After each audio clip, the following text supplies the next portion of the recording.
ہیں کعبے کے بدرالدجا طیبہ کے شمس الضحیٰ صلی اللہ تعالیٰ علیہ وسلم کا فرمان عالی شان ہے، اذا نسیتم شیئا فصلوا علی تذکروہ انشاء اللہ تعالی۔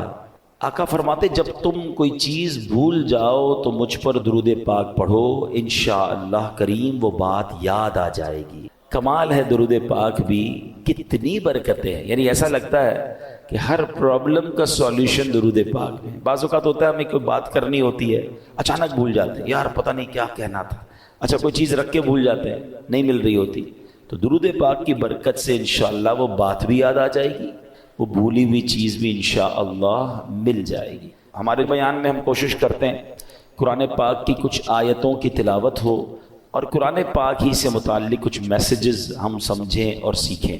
آج قرآن پاک کی آیت کون سی ہے؟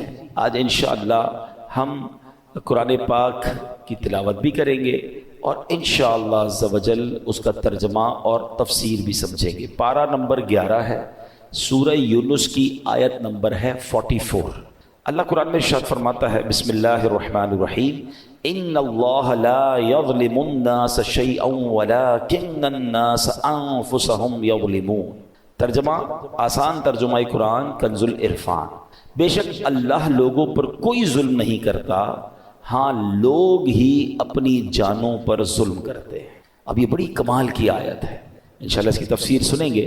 اب ذرا آیت کے بارے میں سنتے ہیں، ون آف دا امیزنگ آیت، یہ جھنجھوڑنے والی آیت ہے۔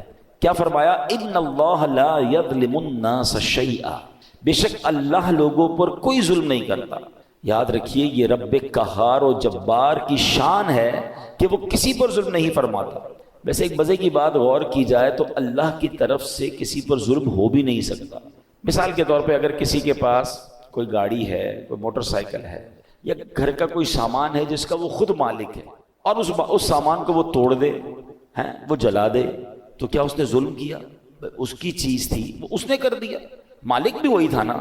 تو سمجھانے کے لیے کہہ رہا ہوں، پوری دنیا کا خالق و مالک کون ہے؟ ذرہ ذرہ اللہ کا ہے نا، اس کی مرضی، وہ جس چیز کے ساتھ جو بھی کرے وہ بھی تو ظلم نہیں ہے نا۔ جب مالک ہی وہی ہے، اس کا خالق وہی ہے، اس کا یوں سمجھیے سب کچھ اسی کا ہے، تو بھائی جس کا سب کچھ ہو، اس کی مرضی، وہ جو چاہے کرے، وہ ظلم کہاں سے ہو گیا؟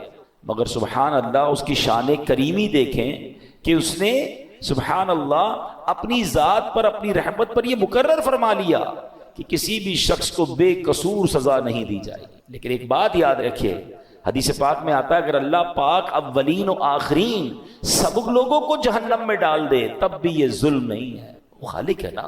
لیکن اس نے اپنی رحمت کے ذمے پر کیا لیا کہ کسی بھی شخص کو بے قصور سزا نہیں دی جائے گی۔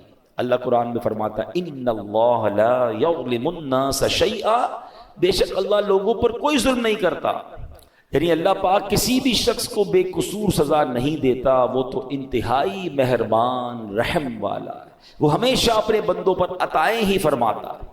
دیکھیں نا، رمضان آتا ہے، روزانہ افطار کے وقت 10 لاکھ گناہ گاروں کو جہنم سے آزاد فرماتا ہے۔ شب قدر آتی ہے، ایک رات 1000 مہینوں سے بہتر رات ہے۔ چاند رات عید کی آتی ہے جسے لیلۃ الجائزہ کہتے ہیں، فرمایا پورے رمضان میں جتنے بخشیں اللہ اس عوام کی تعداد کے مطابق ایک رات میں بخشش فرما دیتا ہے۔ اس کا مطلب یہ بار بار کیوں ہو رہا ہے؟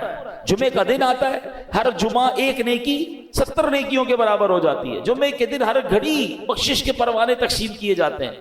وہ تو رحمان ہے، وہ تو رحیم ہے، وہ چاہتا ہے ہم بخشے جائیں۔ اب یہ بندہ ہے جو اس بخشش کے راستے کو چھوڑ کر، اس رحمت کے راستے کو چھوڑ کر خود اپنے اوپر مصیبت ڈال دیتا ہے۔ وہ تو رحمان ہم پر رحمت فرمانا چاہتا ہے۔ اب سوال یہ پیدا ہوتا ہے کہ اگر اللہ پاک رحم ہی فرماتا ہے، کرم فرماتا ہے، تو پھر یہ دکھ، پریشانیاں، تکلیفیں جو آتی ہیں، پچھلی امتوں پر عذاب بھی آئے، پھر یہ سب کیسے؟ تو اگلا جز اس آیت کا کیا پڑھا ہم نے؟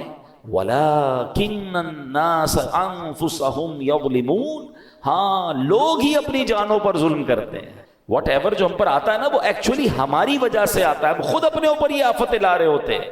اللہ اکبر، یہ بندوں کے اعمال کا بدلہ ہوا کرتا ہے۔ بندے کفر کرتے ہیں، شرک کرتے ہیں، اللہ کی نافرمانیاں کرتے ہیں، جو احکام دیے جاتے ہیں اس کا الٹ کرتے ہیں، تب انہیں اعمال کا بدلہ دیا جاتا ہے۔ یہ اپنے ہاتھوں کی کمائی ہے، کہتے ہیں جیسی کرنی ویسی بھرنی۔ کاش یہ بات ہمیں سمجھ آ جائے۔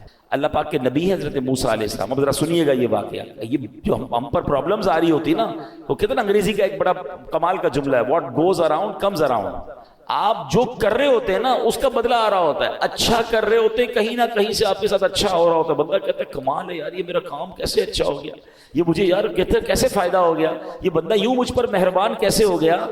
آپ کو نہیں پتا کچھ عرصہ پہلے آپ نے کسی غریب سے دعائیں لی تھی، آپ نے کوئی اچھا کام کیا تھا، کسی سے مسکرا کر ملے تھے، آپ نے اللہ کو راضی کرنے والا کوئی کام کیا تھا، وہ نیکی کا بدلہ آپ کو کسی اور صورت میں مل رہا ہے. اور یہ جو زیادتیاں، ظلم، لوگوں پر کہتے ہیں نا بربریت کر کے لوگ چل رہے ہوتے، سمجھتے میرا کچھ نہیں بگڑتا. کبھی ان کو اس کی جو سزا ملتی ہے نا، کبھی وہ بچوں میں دیکھتے ہیں، کبھی بیماری میں دیکھتے ہیں، کبھی جناب ان کے ساتھ جب کچھ ہوتا تو بندہ کہتا ہے میں نے کیا کیا. جناب جو پہلے کیا تھا نا اس کی اب آپ کو سزا مل رہی ہے. اب سنیے، حضرت موسیٰ علیہ السلام نے اللہ سے عرض کی کہ اللہ میں تیرا عدل و انصاف دیکھنا چاہتا ہوں. فرمایا موسیٰ آپ دیکھ نہیں پائیں گے. ہے نا عجیب بات، عدل و انصاف نہیں دیکھ پائیں گے. یا اللہ میں دکھا دے مولا، میں دیکھنا چاہتا ہوں، میں تیری قدرت کے نظارہ دیکھنا چاہتا ہوں. تو اللہ نے فرمایا ٹھیک ہے، پھر فلاں دریا کے کنارے جا کر کہیں چھپ جائیے. آپ گئے اس دریا کے کنارے اور ہائیڈ ہو گئے، چھپ گئے کہ دیکھیں ماجرا کیا ہے. اب آپ نے دیکھا کہ تھوڑی دیر میں ایک شخص، امیر شخص آیا، گھوڑے پر سوار تھا، دریا پر آیا اور دریا کے پاس اس نے ہاتھ منہ دھویا اور اس کے پاس ایک تھیلا تھا مال سے بھرا ہوا، پیسوں سے بھرا ہوا. اس نے رکھا اور منہ ہاتھ دھویا، فریش ہوا اور گھوڑے پہ بیٹھ کے چلا گیا. اپنا وہ تھیلا جو ہے وہ دریا کے کنارے بھول گیا. ہو جاتا ہے کبھی ہم بھی کہیں جاتے ہیں تو وہ چیز اچانک بھول جاتے ہیں. اب ایک بچہ آیا، حضرت موسیٰ دیکھ رہے ہیں، بچہ آیا اور اس نے دیکھا کہ تھیلا ہے، پیسے بھرے میں، پیسے اٹھایا، وہ چلا گیا. تھوڑی دیر ہوئی تو ایک اور شخص آیا جو کہ اندھا تھا اور وہ آ کر دریا کے کنارے لیٹ گیا، آرام کرنے لگا. اب اس امیر شخص کو یاد آیا کہ میرا تو تھیلا رہ گیا تھا. وہ ڈھونڈتے ڈھونڈتے دریا پر آیا تو دیکھا ایک شخص لیٹا ہوا ہے اور آنکھیں بھی نہیں ہیں، اندھا ہے. حضرت وہ شخص کہتا ہے بھائی تم نے میرا تھیلا دیکھا ہے؟ وہ کہتا ہے حضرت میں نے کہاں سے دیکھا، میں تو اندھا ہوں. کہتا ہے سچ بتاؤ، تمہارے علاوہ کوئی نظر نہیں آ رہا، میرے بہت سارے پیسے تھے، بتاؤ کدھر ہے ورنہ جان سے مار دوں گا. وہ منتیں کرتا رہا، ریکویسٹیں کرتا رہا. وہ شخص نہیں مانا، وہ امیر شخص، اس نے اس اندھے بندے کو قتل کر دیا. حضرت موسیٰ نے کہا یا اللہ، اس اندھے نے تو کچھ کیا ہی نہیں، یہ تو لیٹا ہوا تھا، یہ تو آرام کر رہا تھا، اس نے پیسے چوری بھی نہیں کیے، اس کو قتل کر دیا گیا. اللہ اکبر. اب اللہ پاک نے وحی بھیجی. دیکھو اللہ کے راز کیا ہوتے ہیں. فرمایا اے موسیٰ یہی ہمارا انصاف ہے. معاملہ اصل میں یوں ہے کہ وہ جو بچہ تھا نا، اس کا والد اسی امیر شخص کے گھر اس پاس مزدوری کرتا تھا اور اس امیر شخص نے اس کی مزدوری دبائی ہوئی تھی، بہت عرصے سے اس کے پیسے نہیں دے رہا تھا. یہ اتنا ہی مال تھا جتنی اس کے باپ کی مزدوری ملنی تھی. ہم نے کسی اور ذریعے سے اس بچے کو وہ مزدوری پہنچا دی.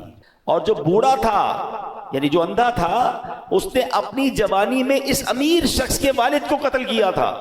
آج اس قتل کے بدلے وہ خود قتل ہو گیا. یوں مزدور کو مزدوری بھی مل گئی اور قاتل کو اس کی سزا بھی مل گئی. ہمیں نہیں پتا ہوتا کسی کے ساتھ کیا ہو رہا ہے، مگر کہیں نہ کہیں what goes around comes around. آپ جو کرتے ہو اس کا بدلہ آپ کو مل رہا ہوتا ہے. کاش یہ بات ہمیں سمجھ آ جائے. ایسا نہیں کہ کوئی بندہ ظلم کر کے کہ بھائی اس کو میں نے خود کسی اور پرانے معاملے کی سزا دے دی. یہ ہمارا کام نہیں ہے، یہ اللہ کے راز ہیں. سورہ کہف پڑھے نا، سورہ کہف میں، ویسے میں بار بار کہا کرتا ہوں، سورہ کہف ون آف دا امیزنگ سورتس آف قرآن ہے، اور اس میں خاص طور پہ جو 3 واقعات ہیں، کمال کے واقعات. اس سورہ کہف میں ایک واقعہ ہے نا، حضرت موسیٰ علیہ السلام اور حضرت خضر علیہ السلام سے جو ملاقات ہوئی، اس میں بڑے عجیب واقعات تھے. حضرت موسیٰ حیران ہو گئے تھے، مگر پیچھے اللہ کے راز تھے نا. ہر واقعے کے پیچھے کوئی ریزن تھا. تو ہمیں یہ سمجھنا ہوگا کہ ہمارے ساتھ جو پرابلمز ہیں، جو کلیمٹیز ہیں، جو مشکلیں ہیں، جو تنگ دستیاں ہیں، جو ذلت و رسوائی کبھی ہو جاتی ہے، بنایا کام بگڑ جاتا ہے، یہ ایکچولی کہیں نہ کہیں ہمارے اعمال کی سزا ہوتی ہے. یہ ہماری غلطیوں کا ہمیں خمیازہ بھگتنا پڑتا ہے. اللہ کسی پر ظلم نہیں کرتا، یہ بات ہمیشہ یاد رکھیے گا. مگر افسوس آج لوگ جب کوئی مشکل آئے تو معاذ اللہ کی بارگاہ میں شکوے کر رہے ہوتے ہیں، اور بعض اوقات ایسے جملے کہہ دیتے ہیں جو کفریہ جملے ہوتے ہیں. اللہ تو ہماری سنتا ہی نہیں ہے، پتہ نہیں ہمارے ساتھ ہی مشکل ہوتی ہے، ہماری تو دعا قبول ہی نہیں ہوتی ہے، پتہ نہیں کیا قصور کر دیا. اللہ کے بندے یہ کہہ کیسے سکتے ہو آپ اور میں کہ ہم نے قصور کیا کر دیا؟ صبح و شام قصور کر رہے ہیں، ہم تو سراپا قصور ہیں.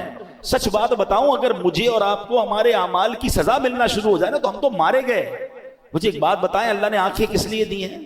کیا آنکھیں اس لیے دی کہ اس سے حرام دیکھا جائے؟ انصاف تو یہ ہوتا کہ بندہ حرام دیکھتا تو اندھا کر دیا جاتا. بھائی آنکھیں دی تو نہیں تھی نا اس لیے. آپ کیا کرتے ہیں اپنے آفس میں؟ آپ نے کسی آفس کے بوائے کو موٹر سائیکل دی یا سفر کے لیے گاڑی دی یا موبائل فون دیا کہ بیٹا یہ کام ہے، تم اس چیز سے یہ کام کرنا، اور آپ کو تھوڑے دنوں بعد پتا چلے کہ جو میں نے فیسلٹی دی ہے وہ اس کام کو تو کر ہی نہیں رہا، میری فیسلٹی کو یوز کر رہا ہے مگر میرا کام تو کر نہیں رہا. آپ کیا کہیں گے؟ بھائی گاڑی واپس دو، موٹر سائیکل واپس. جب تم وہ کام ہی نہیں کر رہے میں جس چیز کے لیے میں نے تمہیں دی تو پھر کس بات کی تمہیں یہ سب فیسلٹی دوں؟ اللہ نے آنکھیں حرام دیکھنے کے لیے نہیں دی تھی. آنکھیں حرام دیکھتی وہ واپس لے لیتا نا. کان حرام سنتے تو بہرے ہو جاتے، ہاتھ ظلم کے لیے اٹھتے تو ہاتھ کٹ کر گر جاتا، پیر حرام کی طرف جاتا، اللہ کی نافرمانی کی طرف جاتا، میں اور آپ لنگڑے ہو جاتے. ارے وہ تو سزا دے ہی نہیں رہا، بہت تھوڑی میں جان چھوٹ رہی ہے، اور اب بندہ کہتا ہے پتہ نہیں کیا قصور کر لیا. اس سے پوچھو بھائی نماز 5 ٹائم پڑھتے ہو؟ نہیں وہ تو کبھی کبھی قضا ہو جاتی ہے. پھر کہتے ہو کیا قصور کر لیا؟ مطلب ہمارا تو دن رات قصور میں ہے. پھر یہ جملہ کیسے زبان پر آتا ہے؟ شکوہ نہیں. وین ایور کوئی پرابلم آئے اپنے آپ کو ریئلائز اسکین کرنا شروع کر دو کہ کیا غلطی ہو گئی بھائی، کیا مشکل ہو گئی، میں نے ایسا کیا کر دیا. فوراً توبہ، فوراً استغفار، فوراً اللہ کی طرف رجوع کریں. پھر دیکھیں انشاءاللہ رحمتوں کے دروازے پھر کھل جائیں گے. اللہ اکبر. ایک بار مسلمانوں کے پہلے خلیفہ حضرت ابو بکر صدیق رضی اللہ تعالیٰ عنہ نے بارگاہ رسالت میں عرض کی. اللہ پاک قرآن میں فرماتا ہے جو کوئی برائی کرے گا اسے اس کا بدلہ دیا جائے گا. تو حضرت ابو بکر نے کہا حضور ذرا یہ آیت کے بارے میں بتائیں، اس کا مطلب کیا ہے؟ تو نبی پاک نے فرمایا غفر اللہ لکا یا ابا بکرن، اے ابو بکر اللہ پاک تیری بخشش فرمائے. اے ابو بکر کیا لوگ بیمار نہیں ہوتے؟ کیا انہیں رنج نہیں پہنچتا؟ کیا وہ غمگین نہیں ہوتے؟ کیا پریشانیاں نہیں آتی؟ عرض کیا کیوں نہیں، یہ تو سب کچھ ہوتا ہے. فرمایا فہوا ما تجزون بہ، پس یہ ان کے اعمال ہی کا تو بدلہ ہے. یہ جو بیماری آئی، ٹینشن آئی، غم آیا، خوف آیا، کاش ہم یہ بات سمجھ جائیں. میرے پیارے اسلامی بھائیوں، اب ذرا ایک بڑی کمال کی حدیث ہے. تقریباً ہر جمعہ کے خطبے میں یہ حدیث ہم سنتے ہیں. بس اللہ کرے ہم سمجھنے والے بنے، میسج لینے والے بنے. کیا حدیث پاک ہے؟ نبی پاک علیہ الصلوۃ والسلام فرماتے ہیں البر لا یبلا، نیکی کبھی پرانی نہیں ہوتی. والذنب لا ینسا، گناہ بھلایا نہیں جاتا. والدیان لا یموت، اور بدلہ دینے والی ذات یعنی جس نے ڈیسیشن کرنا ہے، جس نے اعمال کا فیصلہ کرنا ہے، اسے موت نہیں آتی. میں اور آپ نیکی کر کے بھول جاتے ہیں مگر نیکی باقی رہتی ہے. میں اور آپ گناہ کر کے بھول جاتے ہیں مگر گناہ بھی بھلایا نہیں جاتا، وہ بھی لکھا ہوا ہے. اور ایک دن آئے گا جب ڈیسیشن لیا جائے گا، اور جس نے ڈیسیشن لینا ہے، جس نے فیصلہ کرنا ہے، والدیان لا یموت، بدلہ دینے والی ذات یعنی اللہ کو موت نہیں آتی. مگر اس حدیث کا جو اگلا پارٹ ہے نا، وہ ہمارا ٹاپک یہی ہے. اعمل ما شئت کما تدین تدان، جو چاہو کرو. اعمل ما شئت، جو دل چاہتا کرو. کما تدین تدان، پھر جیسی کرو گے نا ویسا ہی اس کا اجر پاؤ گے، ویسا ہی اس کا بدلہ ملنا. ٹٹ فار ٹٹ ہے نا، جیسی کرنی ویسی بھرنی. وہ کہتے ہیں نا فارسی شاعر، گندم ز گندم جو ز جو، از مکافات عمل غافل مشو. کہتے ہیں گندم بیج کر گندم ہی کاٹو گے، جو جب ڈالو گے بیج تو جو ہی کاٹو گے. دنیا میں مکافات عمل ہیں، یعنی جیسی کرنی ویسی بھرنی والا قانون جاری ہے. اس سے غفلت مت کرو. ہاں کریں غلط کام اور کہتے ہیں بھائی جنت میں جانا ہے. اب پہلے غلط کام تو چھوڑے نا، حرام کو تو چھوڑے. سیدی اعلیٰ حضرت بڑا کمال کا شعر لکھتے ہیں. آپ فرماتے ہیں کام زندہ کے کیے اور ہمیں، زندہ کہتے ہیں جیل، یہاں مراد کیا؟ جہنم. کام کدھر کے کیے؟ جانے کے، جہنم میں جانے کے. کام زندہ کے کیے اور ہمیں، شوق گلزار ہے کیا ہونا ہے. شوق جنت میں جانے کا ہے، کام جہنم میں جانے والے کرنے. اب خود بتائیں ایسا کیسے ہوگا؟ ہمیں کام جنت والے کر کے پھر اللہ سے دعا کرنی اللہ قبول کر لے تاکہ ہمیں بھی تیری جنت ملے. تو اے میرے پیارے اسلامی بھائیوں، یاد رکھیے جیسا میں نے کہا نا، ہمیں پتہ نہیں ہوتا کسی کے ساتھ زیادتی، کسی کے ساتھ ایسا عمل جو ہمیں کس طرح آ کر ستاتا ہے، پھر کس طرح تکلیف آتی ہے. امام زابی رحمۃ اللہ تعالی لکھتے ہیں کسی بزرگ نے ایک شخص کو دیکھا، اس کا کاندھے سے بازو کٹا ہوا تھا اور وہ آواز لگا رہا تھا جس نے مجھے دیکھا وہ ہرگز کسی پر ظلم نہ. لوگوں نے پوچھا ایسا کیا ہوا تمہارے ساتھ؟ وہ کیا کہتا ہے؟ کہتا ہے میرا معاملہ بڑا عجیب و غریب ہے. کتابوں میں لکھا کہ وہ ٹیکس وصول کرنے والا یا جس طرح کوتوال ہوتا ہے افسر تھا. ایک بار مچھیرے کے پاس گیا، مچھلی کی دکان تھی، مچھیرے مچھلی بیچ رہے تھے. اس نے دیکھا بڑی فریش مچھلی تھی، کہا مچھلی دکھاؤ ذرا. اس نے مچھلی دکھائی. صاحب 500 روپے کی. کہتا کہ ابھی ہم نے بھی پیسے دیے ہیں. مچھلی لی اور چل پڑا. وہ چیختا رہ گیا بھائی جان میرے بچوں کی روزی ہے, میں تو اتنا ہی کماتا ہوں, مہربانی کرو. کہ جاؤ ادھر سے. کہتا ہے میں نے اس بیچارے کے ساتھ زیادتی کی اور چل پڑا. جیسے چل پڑا تو وہ مچھلی اتنی فریش تھی کہ پھڑک رہی تھی, تو اس مچھلی نے میرے انگوٹھے پہ کاٹ لیا. گھر آیا, بیوی کو کہا مچھلی بناؤ, آج بڑی شاندار فریش مچھلی لایا ہوں. بستر پر لیٹا تو انگوٹھے میں درد, بڑا شدید درد, لال ہو گیا پورا انگوٹھا. گھر کے قریب ہی ایک ڈاکٹر جاننے والا تھا, گیا اس کے پاس, کہا بھائی دیکھو یہ انگوٹھے میں کیا ہوا ہے. کہتا تمہارے انگوٹھے میں تو زہر پھیل گیا ہے, فوراً فیصلہ کرو, یا تو انگوٹھا ابھی ابھی کاٹ لو ورنہ پورے ہاتھ میں پھیل جائے گا. کہتا میں مرتا کیا نہ کرتا, روتے روتے انگوٹھا کٹوایا, پٹی بندھوائی. گھر آیا تو بیوی نے کہا مچھلی کا نہیں کھانی مجھے مچھلی, میرا انگوٹھا ہی کٹ گیا. تھوڑی دیر ہوئی تو پورا ہاتھ میں درد, پوری ہتھیلی لال, سوجنے لگ گئی. پھر گیا ڈاکٹر کے پاس, تم نے تو کہا تھا انگوٹھا کٹواؤ ہاتھ بچ جائے گا, یہ کیا ہوا؟ کہتا دیر ہو گئی, یہ پورے ہاتھ میں پھیل جائے گا, ہتھیلی کاٹو. کہتا میں نے ہتھیلی کٹوائی. تھوڑی دیر ہوئی, رات کو سویا تو پورے بازو میں درد, پورا بازو لال, تکلیف سے چیخے مارنے لگا. پھر گیا ڈاکٹر کے پاس, ڈاکٹر نے کہا اب تو پورا ہاتھ جو ہے وہ تمہارا سوج گیا ہے, جسم پورا کٹنا پڑے گا, اب جلدی فیصلہ کرو, ہاتھ کاٹو. اس کا ایک دوست بھی تھا, وہ دوست کہتا ہے یار یہ بتاؤ تمہارے ساتھ کوئی آج نیا معاملہ تو نہیں ہوا, کوئی یونیک بات, کوئی ہٹ کے کوئی کام کیا ہے تم نے؟ کہتے ہاں آج میں نے ایک مچھیرے کا حق دبایا ہے. وہ غریب چیختا رہ گیا, میں اس کی مچھلی لے کر آ گیا.